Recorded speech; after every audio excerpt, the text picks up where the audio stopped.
How do you tell 700 years of history in a few minutes? Even more, how do you tell 700 years of history of a city as important as Mexico City in a few minutes?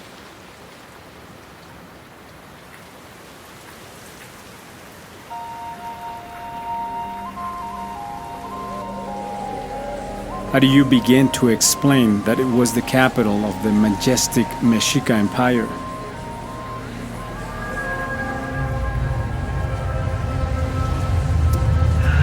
Esta gran ciudad, Mexico-Tenochtitlan, a México.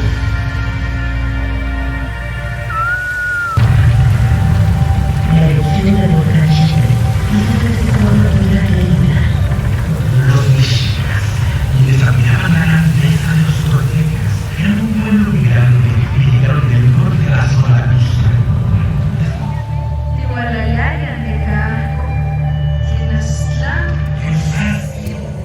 The eagle, the cactus, serpent. What does all this mean? Perhaps it was the second house of the Mexica calendar, the date on which the great Tenochtitlan was founded. March 13th, 1325. Was this the culmination of something unthinkable that began in Aztlan? How can we explain that this was the site from which the march of various indigenous tribes began in search of what the god Huitzilopochtli had promised? An eagle on a cactus, devouring a snake. Their codices, sculptures, where have they gone? Their markets, canals, were they perhaps erased? Who could have destroyed all the architectural works? Had the prophecy of the left-handed hummingbird triumphed, and had a new and powerful people been born? And what about the fateful moment when the invaders arrived, doing what they do best, taking what's not theirs through deceit and force? Impressed by such a beautiful city, they plot to take the lives of hundreds of Mexica. Greed and hunger for power and wealth lead them to a devastating end for the people who live there. Spilled blood flows everywhere, and the city is taken. What a dark moment for such a prosperous people. And from the rubble, Mexico City, the capital of New Spain, emerges. Of course, with the same stones left behind from the city's destruction, new buildings were constructed, just as invading tyrants used to do.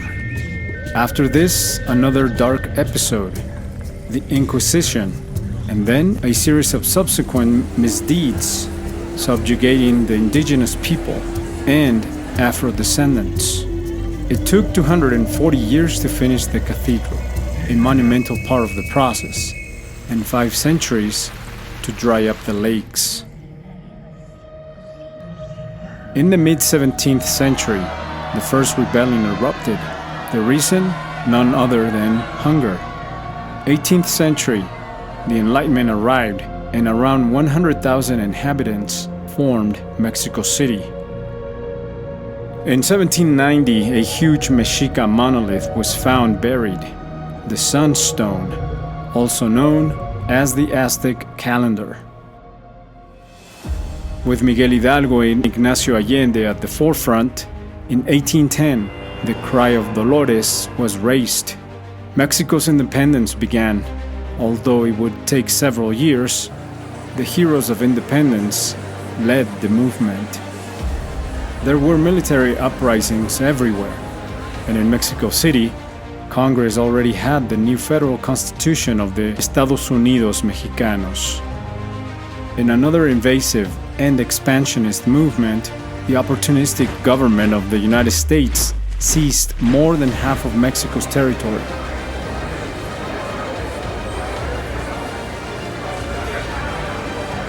In 1857, Mexico had a new constitution. National sovereignty resided essentially and originally in the people.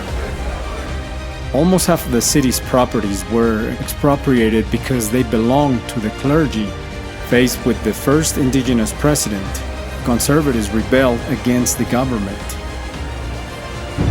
1864, Maximiliano de Habsburgo was installed as Emperor of Mexico. With the arrival of Porfirio Diaz, the upper class grew even richer, and the lower class worsened. For now, the nationalist side of the city was gaining ground over time. José Guadalupe Posada creates the Catrina, and 500,000 people celebrate the first armed uprising and joyfully welcome Madero. Victoriano Huerta appears, and with him, a coup d'etat.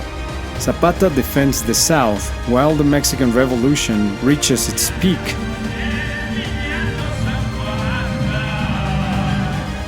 And finally, the Porfirismo is completely overthrown. Pancho Villa arrives, and with him, new hope for the people.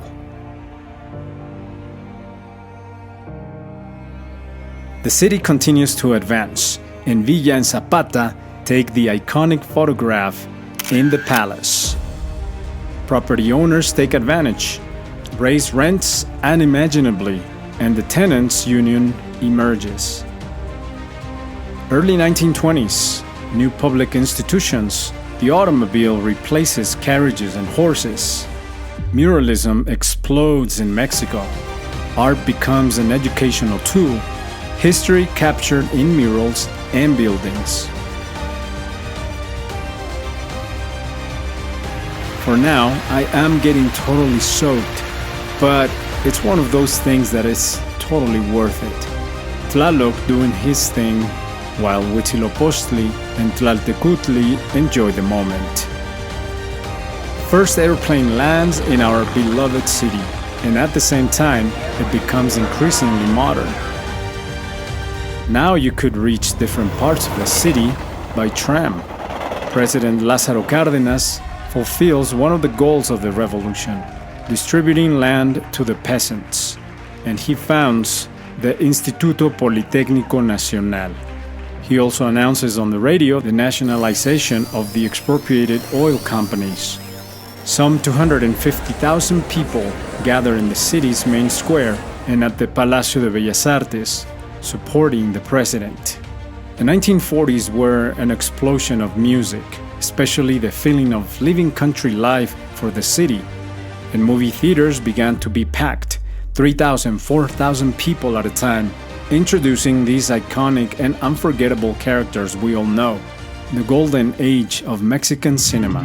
Mambo and danzón are all you hear outside. Names like Pérez Prado are heard everywhere. By the 1950s, the city already had more than 3 million inhabitants.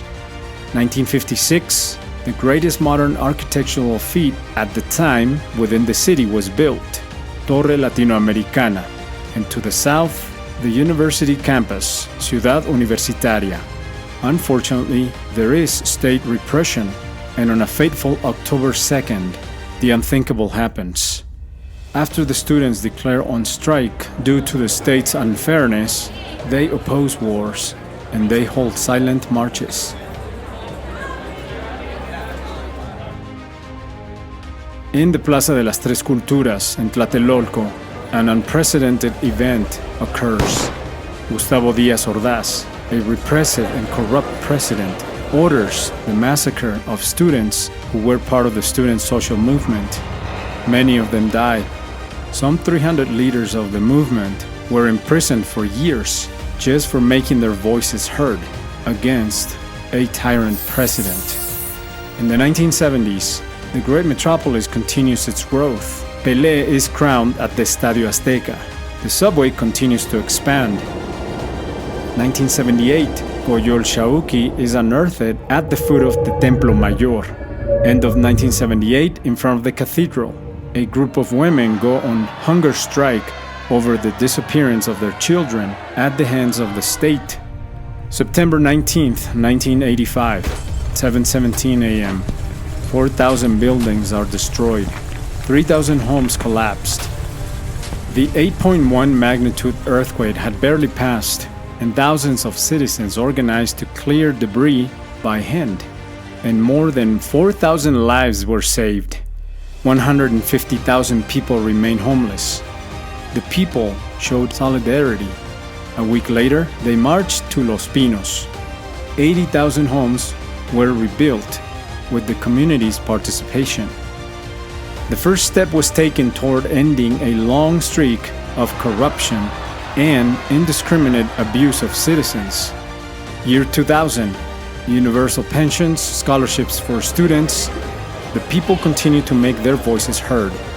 2006, Tlaltecutli unearthed.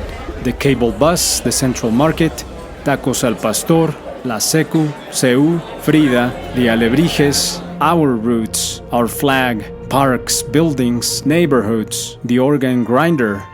Everything, absolutely everything, is Mexico City. How do you manage to explain all of this in just a few minutes? I wouldn't dare try. Ciudad